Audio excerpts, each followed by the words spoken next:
好，宠粉的仪态又来了。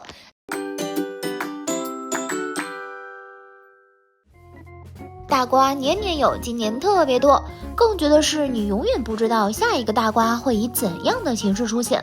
这不，在广大群众的努力举报下，新瓜又来了。李云迪涉黄被抓，仪态也凑个热闹，给大家来个涉黄艺人大梳理。一、李云迪。对于钢琴大师李云迪，仪态为他设想过上百种登上头条的方式，偏偏他创造出了最让人意外的结局——涉黄被抓。这事儿怎么想也轮不到他头上呀！从网友爆料到官媒发文确认，短短数小时已然发酵到了人尽皆知的地步。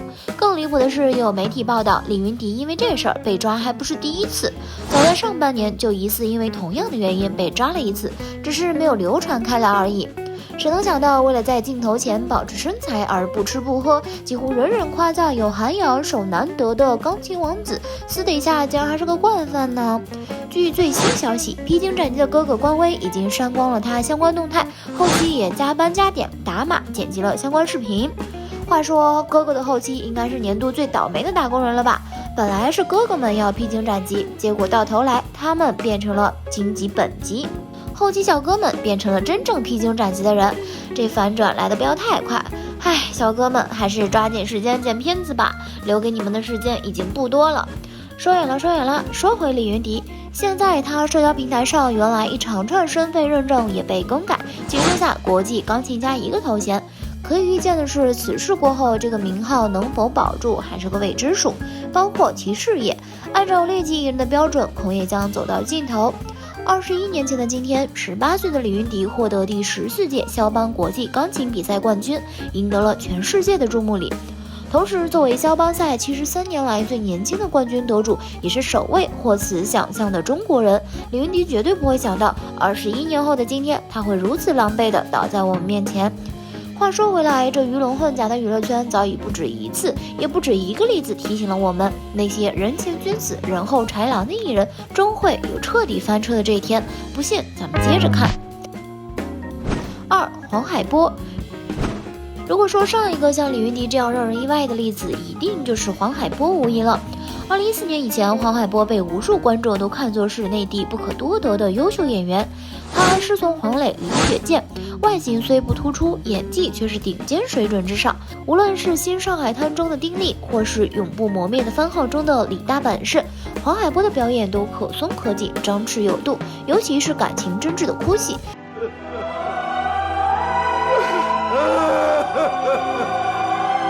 代入感十足，而且黄海波最擅长的是诠释各种不同的角色，他既可以是万夫莫开的硬汉，也可以是憨厚敦实的居家男人。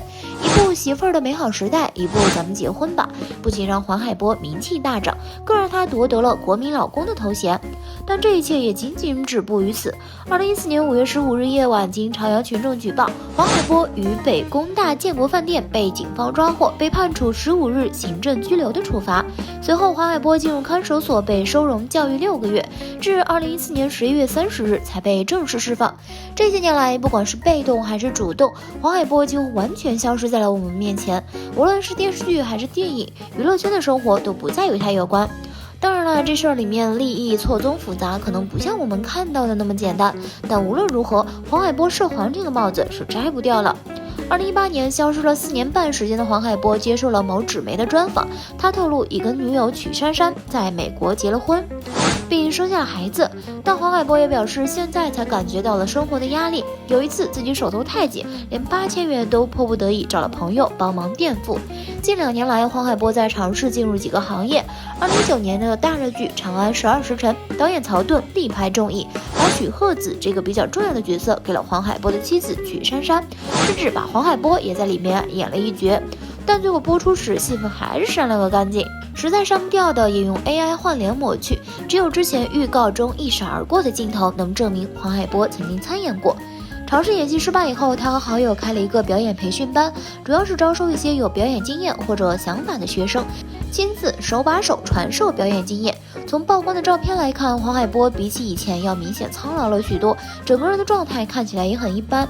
前段时间也有消息称黄海波的表演培训班关门了，网友透露，凡是经过黄海波培训班的学生，考3大院校一律不录取。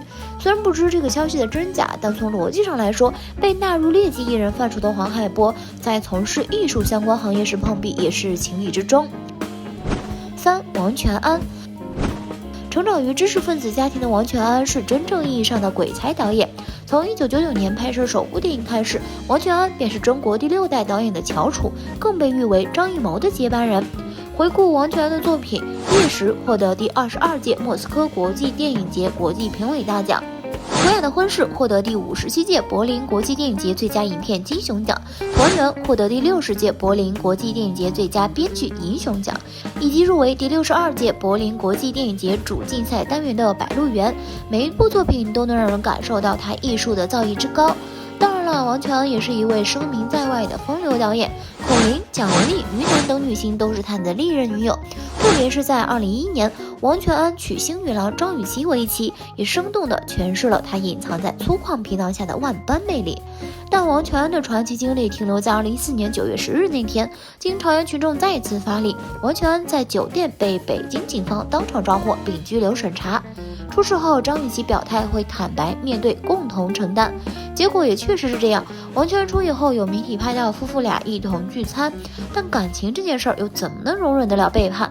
仅仅1个月后，张雨绮便宣布了与王全安离婚的消息。这些年来，王全安不出所料淡出了大众视野，仅仅在2016年被传出与网红左叶恋情，但之后女方又予以否认。2017年，王全安担任第67届柏林国际电影节评委，这也是他最后一次公开亮相。今年3月，有网友晒出与王全安的合影，他戴着白色棒球帽，嘴巴上侧一撮小胡子，与以往的造型相似，但王全安与旁边的女性都被严正美颜，看起来一股满满的塑料风。4. 吴启华。2004年6月，吴启华在内地拍摄《家人有约》时，被媒体拍到他带女回酒店的照片。据当时的新闻报道，吴启华是与3位小姐乘车到酒店后，从停车场带人前往客房，而且还是拖行该女子，明显是喝醉了。那会儿还是凌晨4点，真够吓人的。事后，该女子接受记者的采访，大方承认收取了2000元赔吴启华。后来，吴启华首次谈及此事，还把脏水泼到了前女友金巧巧的身上。宋祖德也在接受媒体采访时透露，我觉得以前金巧巧平时的所作所为，制造这样的新闻一点也不出奇。这些是我在北京出差的时候听圈子里的很多朋友说的，我自己并没有亲眼见到。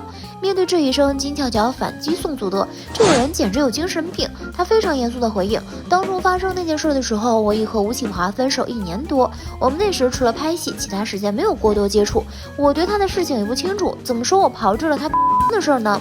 宋祖德简直是在胡说八道，这个小人。这件事的真相究竟是什么，我们不得而知。唯一可以确定的是，师奶杀手吴启华形象已经崩坏了。5. 郑敬一。2010年8月，被誉为音乐鬼才的艺人郑敬一，因为涉嫌被警方抓获。在审查期间，郑敬一还承认自己曾有过。在接受媒体采访时，当时还只有55岁的他竟然反问记者：“男人不可以吗？我是作奸犯科还是没付钱？”公然挑衅媒体记者，这样的人就该进去多待几年。娱乐圈的钱这么好挣，圈中也并不缺乏出色的女性，知名男艺人为何还要前赴后继？也太想说，也不排除他们的生活太顺了，在钱、地位和女人什么都不缺的时候，也许会觉得人生没什么意思，就想着追求新鲜刺激。但不管是谁，释放压力可以，作为一个公民就要遵纪守法，守住底线。不管是被人坑还是自找，一太相信苍蝇不会叮无缝的蛋。而作为公众人物，就更应该管住自己，树立正确的道德形象。一失足成千古恨，劣迹艺人终将付出应有的代价。娱乐圈不是法外之地，等待李云迪的除了事业的坍塌，还有法律的惩罚。当然，他也相信，在娱乐圈这个名利场，李云迪绝对不是最后一个。对于这些失德艺人，你怎么看呢？欢迎在评论区留言告诉一太哟。好了，今天的视频呢就分享到这里啦。如果喜欢四姨太的视频，就请多多点个关注，四姨太每天都会更新精彩娱乐资讯哦。